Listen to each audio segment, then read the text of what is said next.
नमस्कार दोस्तों, स्वागत है आप सभी का हमारे चैनल शेयर मार्केट में। मैं हूं आपका दोस्त नवी और यहाँ पे बात करेंगे सी कोस्ट शिपिंग सर्विसेज के बारे में। तो मैंने कई बार स्टॉक के ऊपर वीडियो बनाई और मैंने जो जो टारगेट दिए थे वो हमेशा हमें कहीं ना कहीं अचीव होते हुए मिले। थोड़े से नंबर ऊपर नीचे हो सकते थे बट काफ़ी हद तक वो चीज़ें हमें बिल्कुल सही मिली। आज भी स्टॉक में 19 मिलियन का वॉल्यूम जनरेट किया और लास्ट टाइम हमने आपको एडवाइस दी थी कि इस लेवल पे हम बाइंग करेंगे, चाहे स्टॉक में हल्की सी भी अगर वॉल्यूम में तेज़ी आई। और वही चीज़ हुई। जब हमने आपको एडवाइस की, बैंक की एडवाइस दी थी, तभी स्टॉक में वॉल्यूम बढ़ता नजर आया था। और साथ ही साथ यहाँ पर न्यूज़ भी आ रही थी कि कंपनी बायबैक लेके आ रही है। तो जब दो चीज़ें हमें मिल गई थी तो कन्फर्मेशन के बाद हमने बाइंग की। अगर यहाँ पर एक डेढ़ साल पहले जाएँ तो स्टॉक ने यहाँ पर सपोर्ट ली थी और उसके बाद यहाँ पर इसे रेजिस्टेंस फेस करनी पड़ी। यहाँ पर दो बार रेजिस्टेंस फेस की, यहाँ पर अगेन तीसरी बार रेजिस्टेंस फेस की, चौथी बार करने के बाद पाँचवीं बार जब रेजिस्टेंस के बाद बायबैक की न्यूज़ आई तो स्टॉक में यहाँ पर हमें एक क्लीन, आप कह सकते हैं कि ब्रेकआउट दिया। और इस कैंडल के ऊपर हमने बाइंग करके अच्छा प्रॉफिट यहाँ पर निकाला।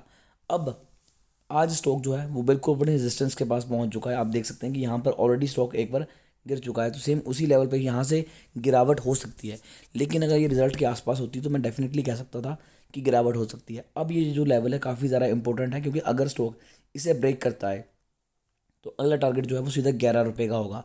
यानी कि तकरीबन तकरीबन यहाँ से मैं 80 to 90% के रिटर्न की बात कर रहा हूँ। लेकिन उसके लिए स्टॉक को ऊपर क्लोज देना पड़ेगा। आज की बात करें तो नो डाउट स्टॉक बिल्कुल सही जा रहा था, सब चीज़ स्टॉक के फेवर में थी। लेकिन कल की जो क्लोजिंग होगी वो अगर 6 रुपये 60 पैसे से ऊपर होती है तो ये स्टॉक को 11 रुपये तक जाने से कोई भी नहीं रोक सकता। सेकंड चीज़ मैं आपको बता दूं कि स्टॉक के आने वाले हैं रिजल्ट, और लास्ट के क्वार्टर के रिजल्ट कंपनी के काफ़ी ज़्यादा अच्छे आए थे। अगर काफ़ी सारे लोगों को वो चीज़ें बुरी भी लगी क्योंकि रिजल्ट इतने अच्छे नहीं लगे थे, बट कंपनी ने जैसे बाय बैक की न्यूज़ लेके आई थी, कंपनी फंड रेज की बात करी थी, तो कहीं ना कहीं एक चीज़ थी कि कुछ ऐसी चीज़ें हो रही हैं कि जो हमें नहीं पता।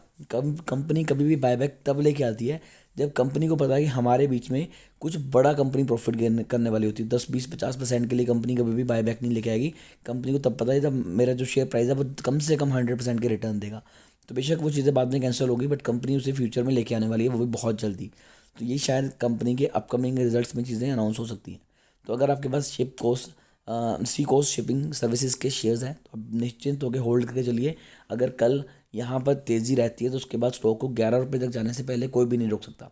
अब 11 रुपये के लेवल कहाँ से आ रहे हैं तो आपको बता दूँ कि यहाँ पर स्टॉक ने सपोर्ट ली हुई थी और ये लेवल काफ़ी ज़्यादा इंपॉर्टेंट है। अगर मैं आज की भी बात करूँ, अगर हम इस ट्रेंड लाइन को भी आगे लेके जाते हैं तो आप देख सकते हैं कि स्टॉक यहाँ से ऑलरेडी पहले भी सपोर्ट ले चुका है। यहाँ पर भी इसने रेजिस्टेंस फेस करी थी, उसके बाद ही तेज़ी आई थी। तो सेम उसी लेवल पे स्टॉक आज भी है। तो काफ़ी ज़्यादा ये इंपॉर्टेंट लेवल रहने वाले हैं। फिर भी शेयर को लेकर अगर आपकी कोई भी क्वेरी है, अगर आप चाहते हैं कि इनके रिजल्ट आपको सबसे पहले दिखाई दें, तो अभी चैनल को सब्सक्राइब कीजिए ताकि कोई भी इंपॉर्टेंट अपडेट आपसे मिस ना हो। अभी के लिए दोस्तों बस इतना ही।